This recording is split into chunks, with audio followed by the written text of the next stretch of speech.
안녕하세요. 유상민 목사입니다. 토요일 밤입니다. 오늘 여러분들이 교회에 오고 갔는데 한 분도 마주치지는 못했습니다. 마주치지는 못했지만 다녀간 흔적들은 곳곳에 있습니다. 예배당 의자는 가지런히 줄을 맞추었고 아주 다수의 휴지통이 모두 깨끗하게 비워져 있습니다. 그런 모습을 보면 주일이구나 싶은 긴장이 몰려오기도 합니다. 지난 1년 사이에 토요일 분위기가 아주 많이 변했습니다. 작년 초까지만 해도 토요일은 교회가 북적거렸습니다. 성가대원들이 모두 나와서 성가대 연습을 했고, 길거리 전도팀이 나오고 청소하는 분들이 있었고, 아예 오전부터 교회에 있다가 같이 밥해 먹는 학생들도 꽤 있었습니다. 간혹 소그룹 모임을 교회에서 진행을 하기도 했었고, 이런저런 이유로 사람들이 항상 있었습니다. 그래서 토요일은 차분히 주일을 준비한다기보다는 그저 여기저기 얼굴 내밀면서 참견하다가 시간을 보내고는 했었습니다. 그런데 요즘은 토요일이 참 한가합니다. 교회 다녀가는 분들은 있는데 서로 마주치지는 않습니다. 새벽에 오는 분도 있고 오후 늦게 오시는 분도 있습니다. 와서는 각자 자기가 할 일 하고 바로 돌아갑니다. 교회에서 같이 밥을 먹은 지는 벌써 1년이 훨씬 넘었습니다. 그 모습이 참 아쉽고 또 아쉽고 그립습니다. 다행히 7월부터는 모임에 대한 규제가 조금 완화된다고 하니까 다시 교회가 북적거리고 아이들과 함께 짜장면이라도 시켜서 먹을 수 있는 그런 날이 속히 왔으면 좋겠습니다. 오늘 말씀 보시겠습니다.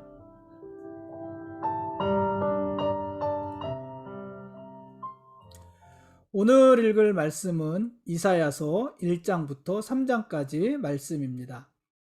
오늘부터 18일 동안 이사야서 말씀을 읽을 거고요. 이사야서 말씀을 읽는 동안 우리가 그동안 읽어오던 열왕기하 18장 3절 말씀부터 20장까지 말씀도 함께 읽을 것입니다. 이 열왕기하 18장 13절부터 20장까지는요. 이사야서 36장에서 39장까지와 내용이 같습니다. 같은 사건을 이야기합니다. 그래서 이사야서 36장부터 39장을 읽을 때 열왕기하 18장 13절부터 20장까지 말씀도 함께 읽을 것입니다. 히스기야 왕 시대에 예루살렘이 아수르의 공격을 받는 모습, 또 히스기야 왕이 죽을 병에 걸렸다가 15년간 생명을 연장받는 모습, 이런 모습 등이 그 부분에 기록이 되어져 있습니다. 어쨌든 오늘부터 이사야서를 읽는데요. 이 이사야서는 신약 성경에서 시편 다음으로 많이 인용되어지는 구약 성경입니다. 무엇보다도 이사야서에는 예수 그리스도의 삶과 사역을 상징하고 예언하는 표현들이 많이 있습니다. 그래서 많은 사람들이요, 이사야서를 5번째 복음서다 이렇게 말하기도 합니다. 여러분, 사복음서가 뭐예요? 복음서가 4권이잖아요. 마태, 마가, 누가, 요한복음. 이 4권의 복음서인데 그 4권의 복음서에다가 이사야서를 더해서 5복음서 이렇게 보자 하는 것입니다. 그렇게 말씀하시는 분들이 많이 있습니다. 그만큼 이 이사야서에는 오실 메시아에 대한 이야기가 가득 있습니다. 예수님의 임마누엘의 탄생, 또 이새의 줄기에서 오실 메시아, 또 사람들의 죄를 지고 죽임을 당하게 되는 여호와의 종과 그 종의 높아짐, 이런 말씀들이 이사야서에 있는데요. 그런 부분들만 이야기해도 예수 그리스도의 생애와 사역에 대해서 모두 서술할 수 있을 정도입니다. 그만큼 메시아에 대한 이야기를 많이 하고 있다 하는 것입니다. 재미난 게요. 어떤 분이 그런 분석을 했더라고요. 이사야서가 총 몇 장까지냐면 66장까지거든요. 1장부터 66장까지인데 66장, 뭐가 66입니까? 성경 전체가 66권이잖아요. 창세기서부터 요한계시록까지가 66권. 그래서 그것을 이제 비교를 하고요. 그러니까 이사야서 1장부터 60장, 그리고 성경, 신구약 성경 66권, 이런 연관성을 이야기를 하고요. 또 이사야서를 나눌 때 1장부터 39장까지를 나누고 40장부터 66장까지를 보통 나눕니다. 그런데 1장부터 39장까지는 구약적이고 39장이 아니라 1장부터 39장까지는 구약적이고 40장부터 66장까지는 굉장히 신약적이다. 뭐 메시아에 대한 이야기나 이런 부분들이 다 거기에 나와 있습니다. 그렇게 이제 분석을 하신 분들이 있더라고요. 근데 이 39, 그게 뭐를 의미해요? 실제로 구약이 39권이잖아요. 또 신약이 27권이고, 그래서 이사야서도 그렇게 한 권의 성경, 66권의 성경이죠. 66권의 성경, 39권의 구약, 27권의 신약, 이렇게 분류를 하신 분이 있더라고요. 뭐 재미있다고는 생각을 했습니다. 어쨌든 신약과 굉장히 밀접한 관계에 있는 성경인 것은 사실입니다. 이사야는요, 유다왕 우시야와 요담과 아하스와 히스기야 시대에 활동했던 선지자입니다. 특히 아하스와 히스기야 시대의 왕성이 활동을 했죠. 이사야는요, 아모스의 아들입니다. 아모스의 아들. 이제 우리가 이전에 보았던 아모스서를 기록한 아모스 선지자 말고 다른 아모스, 동명이인이에요. 그 아모스의 아들인데, 아모스라는 이름의 뜻은 뭐냐면은 여호와는 강하시다, 이런 의미예요. 그리고 그 아들 이사야는 어떤 의미냐면은 여호와가 도움이시다, 이런 의미예요. 또는 여호와께서 도와주셨다, 이런 의미예요. 그러니까 아버지 아모스도 그 아들 이사야도 이름의 뜻에 여호와가 들어가요. 여호와가 강하시다, 여호와가 도우신다, 여호와가 도움이시다, 이런 뜻이에요. 뭐 이런 것들을 보면은 이사야 선지자는 여호와 신앙에 뿌리를 둔 그 전통적인 신앙의 집안에서 성장했다 하는 것을 짐작할 수 있지 않겠습니까? 이름을 보면 그렇지 않습니까? 또 이사야서 7장 8장에 보면은 이사야 선지자에게는 적어도 2명의 아들이 있습니다. 근데 그 중에서 첫째의 아들은 스알야숲이고요. 둘째의 아들은 마할살랄 하스바스입니다. 마할살랄 하스바스. 뭐 다 검색은 안 해봤지만은 어떤 분이 이 이사야 선지자의 둘째의 이름 마헬살랄 하스바스, 이게 성경에 나오는 이름 중 가장 긴 이름이라고 하더라고요. 뭐 별걸 다 보지 않습니까? 제일 긴 이름이다, 이렇게 말을 하더라고요. 뭐 재밌습니다. 근데 어쨌든 이 스알야숲이 첫째인데, 이 스알야숲이란 이름의 뜻은 남는 자가 돌아온다, 이런 뜻이고요. 마엘살랄 하스바스는 노략이 심하다, 이런 뜻이에요. 또 이사야 선지자에게는 당연히 아내가 있었는데 아내도 보통 여선지자로 알려져 있습니다. 그러니까 이 이사야 선지자는 그 아내, 또 그 아들들, 심지어는 그 아버지까지, 그 모든 가족들이 여호와의 말씀을 전하는 도구로 사용이 되어지고 있는 것입니다. 그러니까 그들의 존재 자체가 하나님의 말씀을 전하는 수단이었다 하는 것입니다. 실제로 이사야 선지자는 이사야서 8장 18절에서 이렇게 말을 합니다. 보라, 나와 및 여호와께서 내게 주신 자녀들이 이스라엘 중에 징조와 예표가 되었나니 이는 시온산에 계신 만군의 여호와께로 말미암은 것이니라, 이렇게 말을 해요. 그러니까 자기나 자기 부인이나 또는 아들들이 그 존재 자체가 징조와 예표라는 것이에요. 뭐에 대한? 하나님에 대한 징조고 예표다 하는 것입니다. 이사야 선지자는요, 우시야 왕이 죽던 해의 선지자로 부름을 받았습니다. 소명을 받았습니다. 우시야, 여러분 얼마 전에 했던 사람이잖아요. 열왕기하 15장에서는 아사랴, 이렇게 소개를 했는데 아사랴가 바로 우시야입니다. 이 우시야는 16세의 왕이 되어서 예루살렘에서 무려 52년간을 다스린 사람입니다. 그리고 이 우시야가 죽자 그 아들 요담이 이어서 유다의 왕이 됩니다. 그런데 이 우시야와 요담이 다스리던 시대는 유다 왕국이 군사력으로도 강력하고 경제적으로도 아주 풍요로웠던 때입니다. 이 시대와 맞물려 있는 북이스라엘은 누가 다스리는 시대예요? 여로보암 2세였잖아요. 그래서 이 북이스라엘도 여로보암 2세와 함께 전성기를 구가하던 때고, 같은 시기 남쪽 유다도 이 우시야와 요담이 이어서 아주 강성한 그런 나라를 이루고 있을 때입니다. 우시야와 요담이 다스리던 시대가 그런 시대였다는 거예요. 그래서 실제로 성경에 보면은 우시야를 이어서 나라 안팎을 아주 튼튼하게 했던 요담에 대해서 이야기를 하는데, 역대하 27장 6절에 보면은 그 요담에 대해서 이렇게 말을 해요. 요담이 그의 하나님 여호와 앞에서 바른 길을 걸었으므로 점점 강하여졌더라. 이 성경의 평가예요. 그러니까 아주 강력한 나라를 이루고 있었던 때, 아주 부유한 나라를 이루고 있었던 때다 하는 말입니다. 그럼 선지자가 왜 필요했을까요? 나라도 강성하고 사는 것도 잘 살고 돈도 많고 다 좋다면은 선지자가 왜 필요했을까요? 그것도 이사야와 같은 대선지자가 왜 필요했을까요? 사실 그 시대 유다는 겉으로 보기에는 강성하고 아주 부강한 시대였지만은 속으로는 많은 부패가 있었고 부정이 있었고 속으로는 많은 죄악들이 있었기 때문이에요. 타락한 때다 하는 말입니다.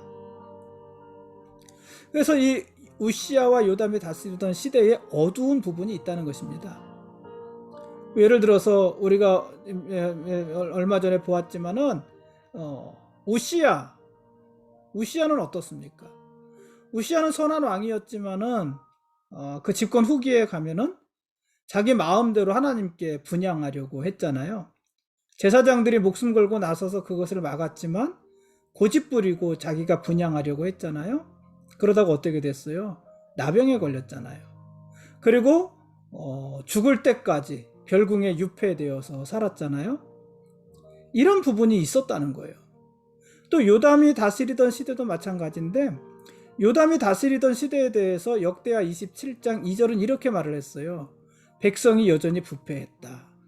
그 시대의 백성들이 부패했다는 것입니다. 부패했다.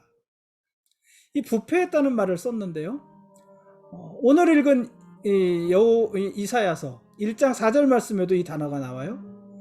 그 당시 이스라엘을 향해서 하는 말씀인데, 행위가 부패한 자식이다, 이렇게 말을 했어요. 그러니까 우시야와 요담이 다스리던 시대, 이사야 선지자가 활동하던 시대는 부강한 시대였지만 속으로는 부패한 시대였다는 말이죠. 이 부패했다는 말, 성경에서 부패했다는 말은요, 주로 땅에 가득한 포악, 다른 말로 폭력, 이런 것을 상징할 때 쓰는 말입니다. 폭력은 물리적인 폭력도 있고 정신적인 폭력도 있잖아요. 그런 폭력을 말을 할 때 쓰는 단어가 부패라는 단어예요. 이 말이 어디서도 사용됐냐면은 노아 홍수 당시에도 이 말씀이 사용이 됩니다. 하나님께서 심판하신 노아 시대를 향해서 창세기 6장 11절에 뭐라고 말을 했냐면은, 그때에 온 땅이 하나님 앞에 부패하여 포악함이 땅에 가득한지라. 부패라는 얘기를 해요. 부패해서 나타난 것이 포악함이라는 거예요. 그러니까 부패와 포악함이 같은 거예요. 그 포악함, 폭력적인 거를 말을 하는 거잖아요. 그런 시대였다는 것이에요. 그러니까 우시야와 요담이 다스리던 유다 왕국은 분명히 부강하고 풍요로운 시대, 잘 사는 시대였지만은 속으로는 썩었고 많은 문제가 있는 시대였다는 얘기입니다. 오죽하면 이사야와 같은 대선지자가 그 시대에 나왔겠습니까? 실제로 이사야 선지자는요, 그 시대, 자기가 살던 그 시대를요, 아주 격렬한 언어로 고발합니다. 이사야서 1장 21절에 보니까 이사야 선지자가 그 시대를 이렇게 말을 했어요. 신실하던 성읍이 어찌하여 창기가 되었는고 정의가 거기에 충만하였고 공의가 그 가운데 거하였더니 이제는 살인자들 뿐이로다. 이렇게 이야기를 합니다. 그 당시 예루살렘에 대한 이야기입니다.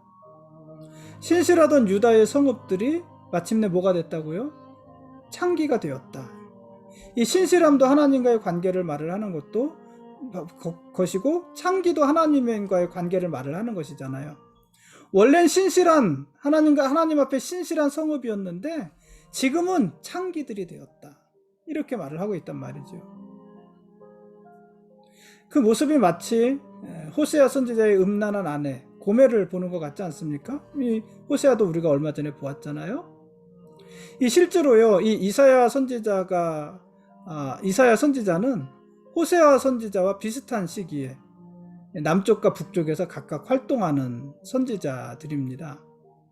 그러니까 어쩌면 이사야 선지자가 이스라엘을 향해서 신실하던 성읍이 창기가 되었다 이렇게 말을 할 때 호세아 선지자와 그의 음란한 아내를 생각을 했을지도 모를 일이지요. 어쨌든 이스라엘이 남유다가 그렇게 됐다는 거예요. 한때 유다 성읍은 정의와 공의가 충만한 곳이었는데 지금은 온통 살인자들 뿐이다. 이렇게도 이야기를 합니다. 그 모습을 이사야서 1장 23절이 묘사를 했는데 이렇게 묘사를 했습니다. 네 고관들은 패역하여 도둑과 짝하며 다 뇌물을 사랑하며 예물을 구하며 고아를 위하여 신원하지 아니하며 과부의 송사를 수리하지 아니하는도다. 정의와 공의가 사라지고 창기가 되어버린 예루살렘의 모습을 그들이 우상 숭배하고 있다, 예배가 타락했다 이렇게 말을 하는 것이 아니라 그들의 정치와 사회의 경제가 부패했다 이렇게 연관지어서 말하고 있는 것이에요. 그러니까 우시아나 요담의 시대는 나라를 다스리는 사람들이 도둑들과 한패가 돼서 자기들의 이익을 탐하고, 우리가 열왕기하를 보면서 그런 얘기 하지 않았습니까? 아모스서를 보고 호세아서를 보고 하면서 그 시대의 부요함, 그 시대가 이제 여로보암 2세 시대인데 그 시대가 부요했다는 얘기는 누가 부요했다는 얘기라고 그랬어요? 왕족과 귀족들, 그 궁궐에 있는 소수의 사람들, 그들이 부요했다는 거라고 그랬잖아요.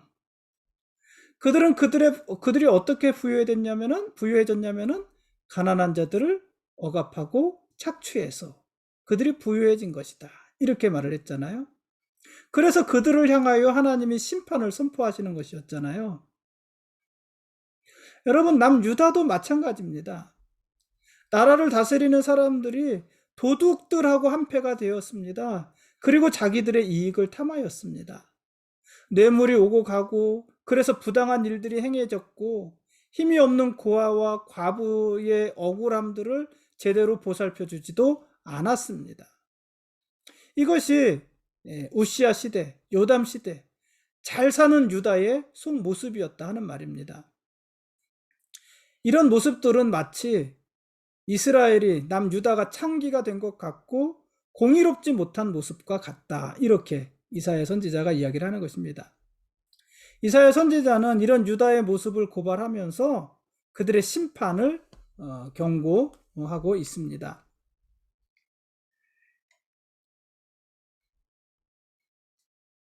잠시만요. 네.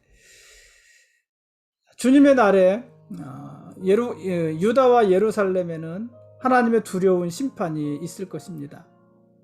하나님께서 이스라엘이 의지하던 인간 지도자들을 다 제거하실 것이고 외모를 치장하는 데만 관심을 기울이던 시온의 딸들의 오만함을 심판하실 것입니다. 하나님은 그동안 누려왔던 이스라엘의 영화가 그들에게 오히려 더 큰 수치가 되게 하실 것입니다. 오늘 이사야서 1장에서 3장까지 말씀을 읽지만은 지금 드린 말씀은 이사야서 전반에 대한 이야기였습니다. 어쨌든 지금까지 이사야서 1장에서 3장까지 말씀에 대한 길라잡이였고요. 내일 읽을 말씀은 이사야 4장부터 7장까지 말씀입니다. 오늘 읽을 말씀에서 여호와 하나님은 이스라엘이 제물로 드리는 수송아지나 어린 양이나 수염소의 피를 기뻐하지 않는다. 이렇게 말씀하셨어요. 하나님께 제사 드리러 나오는 백성들을 향해서는 그들이 나에게 나오면서 성전의 뜰만 밟고 있다. 성전의 마당만 밟을 뿐이다. 이렇게도 말씀하셨습니다. 사람들이 하나님 앞에 나와서 제사를 드리는 것이 하나님께 영광이 되는 것이 아니라, 기쁨이 되는 것이 아니라, 그들이 오고 가면서 내 성전의 뜰만 더럽히고 있다. 이렇게 말씀하신 거예요. 심지어 이스라엘이 드리는 월삭과 성회로 모이는 것을 가증히 여긴다. 이렇게도 말씀하셨습니다. 모두 오늘 읽을 말씀 안에 있는 것입니다. 왜 이렇게 말씀하셨을까요? 하나님께서는요, 이스라엘을 이렇게 가증히 여기기 때문에 너희가 손을 펼 때에 나는 눈을 가리고 너희가 많이 기도할지라도 나는 듣지 않을 것이다. 이렇게 말씀하셨거든요. 왜 그러신 걸까요? 왜냐하면 이스라엘이 하나님께 제사를 드리면서도 그들의 삶은 여전히 악을 행하고 있었기 때문입니다. 언젠가 그런 말씀 드리지 않았습니까? 이스라엘이 하나님께 제사 드리는 것을 쉰 적은 없어요. 그들이 우상을 섬길 때도 하나님 앞에 제사를 드리지 않았습니까?